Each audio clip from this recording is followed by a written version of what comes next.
मैं काशी विश्वनाथ मंदिर के प्रांगण में मौजूद नंदी बोल रहा हूँ।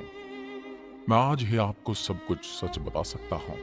2 मिनट लगेंगे, लेकिन मेरी आंखों से बहते आंसुओं को आप महसूस नहीं कर पाओगे। मैंने स्वयं अपने ऊपर इतने हथौड़ों और कई कई प्रकार के वार झेले हैं, जिसका दर्द और पीड़ा मैंने आज तक किसी को नहीं बताई। मैं कई सदियों से यहाँ बैठा हूँ। मुझे तो ये कहने में भी शर्म आती है कि मेरे चाहने वालों को ये तक नहीं पता कि मुझे स्थापित किसने और कब किया था। लेकिन मैं आपको कह दूं, मैं अनादिकाल से मेरे प्रभु को निहारते आया हूँ। मुझे सदियों पूर्व से ही मेरी आंखों के सामने अंधकार छा गया था। इस अंधकारमयी पीड़ा को मेरे अलावा और कोई नहीं जान सकता। मैंने वो पीड़ा देखी है, मैंने वो पीड़ा सही है।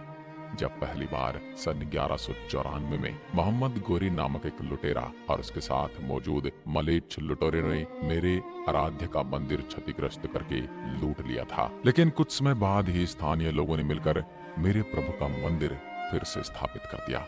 मुझे आभास हुआ कि शायद अब मैं हमेशा फिर से अपने प्रभु को निहारता रहूंगा। लेकिन सन 1447 में मैंने फिर वही खूनी खेल देखा। जिस मंदिर में कभी दूध की नदियां बहा करती थी, वहां रक्त बहते हुए देखा। क्योंकि सन 1447 में जौनपुर के सुल्तान मोहम्मद शाह द्वारा तोड़ दिया गया था एक बार फिर से मेरा यह मंदिर, और मूर्ति पूजकों को मार दिया गया। अगर विश्व में कोई पीड़ितों का देश होगा तो सर्वप्रथम मेरे बारे में ही चर्चा होती है। जिस पीड़ा से मैं पीड़ित हूँ, उसके बारे में आज तक कहीं कोई चर्चा मैंने नहीं सुनी। मैं यहीं वीरान भूमि पर बैठे बैठे सारे खूनी खेल को देखता रहा। फिर एक बार मैंने प्रसन्नता का आभास किया जब सन 1585 में राजा टोडरमल जी की सहायता से पंडित नारायण भट्ट जी द्वारा मेरे स्थान पर एक भव्य मंदिर का पुनर्निर्माण किया गया। टोडरमल जी ने मंदिर का पुनर्निर्माण सन 1585 में करवाया था। मैं प्रसन्नता के मारे नाचने लगा था, क्योंकि मैंने पुनः वही वैभव प्राप्त कर लिया था। लेकिन कुछ ही वर्षों में पुनः मेरी इस प्रसन्नता को किसी की नजर लग गई। अमेरिकी इतिहासकार ने अपनी किताब में लिखा था कि आक्रांताओं ने भारत में जो आक्रमण किए, उसका वर्णन कभी किसी ने अच्छे से नहीं किया, वरना भारत में धार्मिक लोगों ने जो यातनाएं झेली हैं, उसका वर्णन करना बड़ा ही मुश्किल हो जाता। एक बार फिर शाहजहां ने सन 1632 में अपना आदेश पारित किया कि मंदिर तोड़ दो, मूर्ति पूजकों का भंजन कर दो, मूर्तियों का विनाश कर दो। फिर क्या था, हजारों हिंदुओं का विनाश कर दिया गया। शाहजहां की सेना का हिंदुओं ने प्रबल विरोध किया। जिस काशी में भजन और कीर्तन होते थे, वहां 1632 में खूनी खेल हो रहा था। मूर्ति पूजकों को मूर्ति पूजा का दंड दिया जा रहा था। जिन पंडितों के हाथों में वेद पुराण थे, उनके हाथ में मैंने त्रिशूल देखे। भारी विरोध के कारण आक्रमणकारी मेन ग्रह को तो नहीं तोड़ पाए, लेकिन काशी में मौजूद अन्य 63 मंदिरों को तोड़ दिया गया। मूर्ति पूजकों को ऐसा दंड मैंने देते हुए कभी न सोचा था। शाहजहां की सेना तो चली गई, लेकिन पीछे जो नरसंहार और पीड़ा का दृश्य मैंने देखा, वो आज भी मेरे हृदय को झकझोर देता है। जैसे तैसे कुछ वर्ष गुजरे और फिर एक अन्य हमलावर औरंगजेब ने 18 अप्रैल 1669 में आदेश पारित किया कि काशी विश्वनाथ का ज्ञानवापी मंदिर तोड़ दो, और फिर से मूर्ति पूजकों के ऊपर आक्रमण हुआ। इनकी राजा से कोई दुश्मनी नहीं थी, परंतु राजा को इनका मूर्ति पूजक होना ही इनका सबसे बड़ा अपराध लगता था। औरंगजेब के इस आदेश की प्रति को आज भी कोलकाता की लाइब्रेरी में सुरक्षित रखा हुआ है। 1669 के इस आक्रमण के बाद पूरी काशी में असंख्य मंदिरों को तोड़ा गया और ज्ञानवापी मंदिर के गर्भगृह का अनादर करके आक्रमणकारियों ने उनके पूजा स्थल बना दिए। हजारों हजार निरीह निर्दोष लोगों का भंजन किया गया। वो दृश्य और पीड़ा सहन करने के लिए मुझे अपनी आंखें बंद कर अंधकार में जीवन की ओर अग्रसर होना पड़ा। फिर 1669 की एक शाम आई। मेरे ही सामने एक प्रति आक्रमणकारियों द्वारा लिखी जा रही थी कि मंदिर तोड़ दिया गया है, मूर्तियों का अनादर किया जा चुका है। ये सूचना बादशाह औरंगजेब को दे दी गई, और इसी समय मेरे सामने ज्ञानवापी परिसर में मस्जिद का निर्माण किया गया। मेरा आराध्य प्रभु का अनादर किया गया। मैं उस हनुमान का आज भी इंतजार करता हूँ, जिन्होंने अपने प्रभु को हर समय मुसीबतों में बचाया।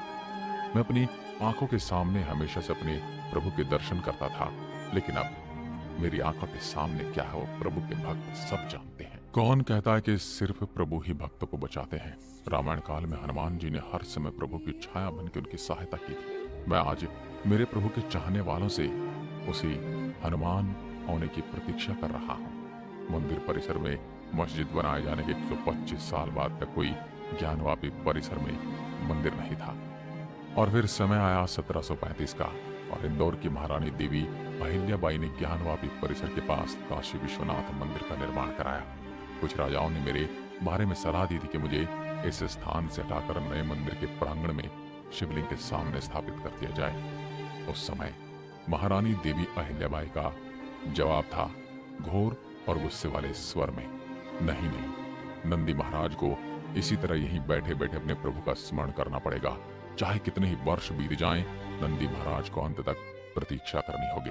तो वाक्य आज भी मेरे कान में गूंजता है। कभी कभी मैं टूट जाता हूँ, दिल बैठ जाता है, आंखों से आंसू की बूंदें टपकने लगती हैं, परंतु मैं महारानी देवी अहिल्याबाई को वो वाक्य स्मरण कर लेता हूँ। उससे मुझे शक्ति मिलती है और मैं फिर प्रतीक्षा में लीन हो जाता हूँ। मेरे इस परिसर का ये विवाद पहली बार तब गरमाया जब मेरे हिंदू समाज के लोगों को लगा कि उनके साथ कुछ अन्याय हुआ है। तब उन्होंने इस गुम्बद रूपी इमारत को उन्हें सौंपने की पेशकश की। 30 दिसंबर 1810 को मेरे नजदीकी शहर बनारस के तत्कालीन जिलाधिकारी मिस्टर वाटसन ने अपने परिषद के उपाध्यक्ष से एक पत्र लिखकर इस ज्ञानवापी परिसर को हमेशा के लिए हिंदू समाज को सौंपने की मांग की, लेकिन ये काम कभी पूरा ना हो सका।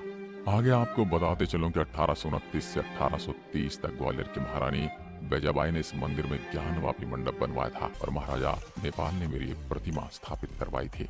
मुझे दुख इस बात का कि मेरे इस परिसर का जिक्र उस समय के राजस्व के अनुसार जामा मस्जिद ज्ञानवापी के रूप में हुआ, लेकिन एक बार फिर मैंने मन में प्रसन्नता महसूस की। 1980 के दशक में विश्व हिंदू संगठन ने कुछ राष्ट्रवादी ताकतों के साथ मिलकर ज्ञानवापी मस्जिद के स्थान पर मंदिर बनाने के उद्देश्य से एक बड़ा राष्ट्रव्यापी अभियान चलाया था, और हिंदू पक्ष की ओर से कुछ विद्वान थे जिनके मैं नाम ले रहा हूँ। हरिहर पांडे, सोमनाथ व्यास और राम रंग शर्मा ने मेरे प्रभु के इस परिसर को सर्वेक्षण के दायरे में लेने के लिए एक याचिका दायर की।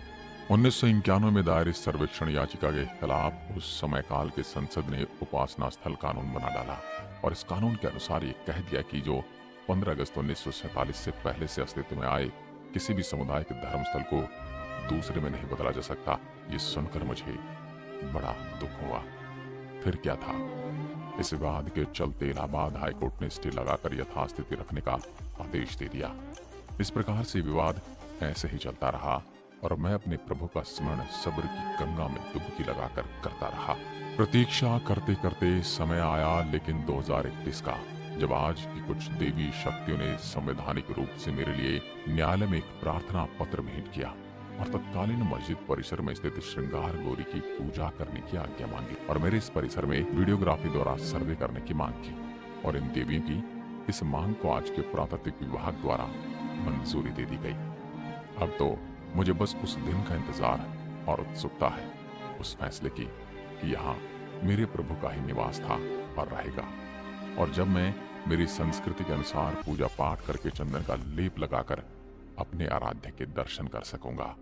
आज मुझे मेरे प्रभु के दर्शन की आस बंधी है। आज फिर मेरा हिंदू जनमानस जागा है। आज मेरे साम्राज्य के अंतर्गत एक ऐसे सन्यासी राजा आया है जो मुझे और मेरे प्रभु के आवास को हमेशा के लिए बदल कर रख देगा। मुझे पूर्ण विश्वास है कि सन्यासी राजा मेरे और मेरे मंदिर का पूर्ण रूप से जीर्णोद्धार करेगा। जहां मेरे बाबा का विशाल मंदिर हुआ करता था, उस समय काल में यहाँ मेरे परिसर में कुछ विशेष समुदाय के क्रूर